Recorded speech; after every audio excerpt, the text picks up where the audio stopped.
प्रेम से बोलिए जय श्री महाकाल। आदरणीय भक्तों, मैं आलोक तिवारी आपका अपने इस चैनल पर स्वागत करता हूं और आज के इस वीडियो के माध्यम से हम आपके सामने एक अद्भुत चमत्कारी उपाय लेकर के प्रस्तुत हुए हैं। प्रिय दर्शकों, जिनके घरों में बहुत सारे वास्तु दोष होते हैं, लड़ाई झगड़े अक्सर होते रहते हैं, उनके घरों में अनहोनी घटनाएं घटित होती रहती हैं, पति पत्नी के बीच विवाद रहता है, पिता पुत्र के बीच विवाद रहता है, आर्थिक क्षति होती रहती है, वे इस उपाय को अपनाकर लाभ प्राप्त कर सकते हैं। यह उपाय सावन मास की पहली बारिश की जल के द्वारा किया जाता है। अच्छे से समझिएगा, सावन मास की पहली बारिश के जल से किया जाता है। सावन मास के पहले दिन की बारिश के जल से नहीं। आपके नगर में, आपके ग्राम में, आपके शहर में, आपके कस्बे में, आपके मोहल्ले में सावन का महीना लगने के बाद जिस भी दिन पहली बारिश हो, वह बारिश सावन के पहले दिन भी हो सकती है, 5वें दिन भी हो सकती है और 10वें दिन भी हो सकती है। सावन का महीना लग जाने के बाद जिस दिन पहली बारिश हो, उस दिन का जल एकत्रित करना है। लेकिन ध्यान रखिएगा, छत के पाइप का पानी नहीं रोकना है। जिनके घरों में खपड़े का मकान होता है, तो खपड़े से जो पानी गिरता है उस पानी को भी नहीं रोकना है। किसी बर्तन में सीधे जल लेना है। जब बारिश हो रही हो उस समय कोई बड़ा सा बर्तन आप अपने घर के छत पर रख दें, आंगन में रख दें, खलिहान में रख दें, खेत में रख दें, कहीं पर भी रख दें और सीधे उस बर्तन में पानी एकत्रित होने दें। जब उस बर्तन में पानी एकत्रित हो जाए तो उस पानी को, उस जल को छान लें और उस जल को छानने के पश्चात एक कांच के बोतल में बंद करके रख दें। अब यह बात तो हुई कि पानी को एकत्रित कर लिए, लेकिन उस पानी का उपयोग कैसे करना है। इस पानी को प्रत्येक महीने आपको अपने घर में छिड़काव करना है। माह में एक बार उस बोतल से थोड़ा सा जल किसी कटोरी में निकाल लीजिए और कटोरी को सामने रखकर 11 बार महामृत्युंजय मंत्र का पाठ कीजिए। अर्थात महामृत्युंजय मंत्र से उस जल को अभिमंत्रित कर दीजिए।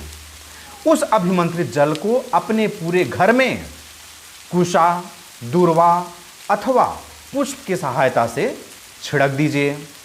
यदि कुशा मिल जाए तो अति उत्तम, कुशा न मिले तो दूर्वा ले लीजिए अर्थात दूब घास, वो भी न मिले तो पुष्प तो मिलेगा ही मिलेगा। इस तरह से आप उस अभिमंत्रित जल को कुश की सहायता से, दूर्वा की सहायता से अथवा पुष्प की सहायता से अपने पूरे घर में छिड़काव कर सकते हैं। यह बहुत ही पवित्र जल माना जाता है, इसलिए इसका प्रभाव भी अद्भुत होता है। ऐसा करने से जिस भी घर में इस जल का छिड़काव होता है, उस घर में बाहरी बाधाएं नहीं आती हैं, धनागमन के रास्ते खुलते जाते हैं, घर में बरकत होने लगती है। यदि आप नए घर में प्रवेश करने जा रहे हों तो सर्वप्रथम नए घर में इस जल का छिड़काव करें, उसके पश्चात ही गृह प्रवेश करें। यदि घर में मांगलिक कार्य हो रहा हो तो पूजन में भी इस जल का उपयोग कर सकते हैं। पूजन के लिए जो आप जल लेते हैं, उस जल के लोटे में पहले थोड़ा सा इस जल को डाल लीजिए, उसके बाद बाकी जल मिला दीजिए, तो वह जल भी इसके प्रभाव में प्रभावी हो जाएगा। इससे आपके घर में जो भी मांगलिक कार्य होने हैं, वे सभी कार्य निर्विघ्नता पूर्वक संपन्न हो जाएंगे। यह उपाय आप किराए के मकान में भी कर सकते हैं, अर्थात आप जहां कहीं भी निवास कर रहे हों, इस उपाय को कर सकते हैं। इस जल को महामृत्युंजय मंत्र से अभिमंत्रित करके अपने निवास स्थल पर, अपने मकान में, अपने कमरे में छिड़काव कर सकते हैं। इस जल को कांच की शीशी में भर के रखने से जल्दी खराब नहीं होता है। प्लास्टिक की शीशी में खराब होने की संभावना होती है, इसलिए कांच की शीशी में भर के रखिए, कांच के बोतल में रखिए तो पूरे साल भर चल जाएगा। अगले सावन में फिर से भर के रख लीजिए।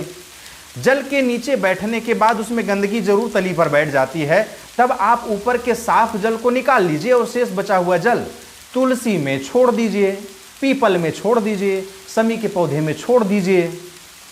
1 साल तक यह जल काम करेगा, दूसरे साल अगला जल भर लीजिए।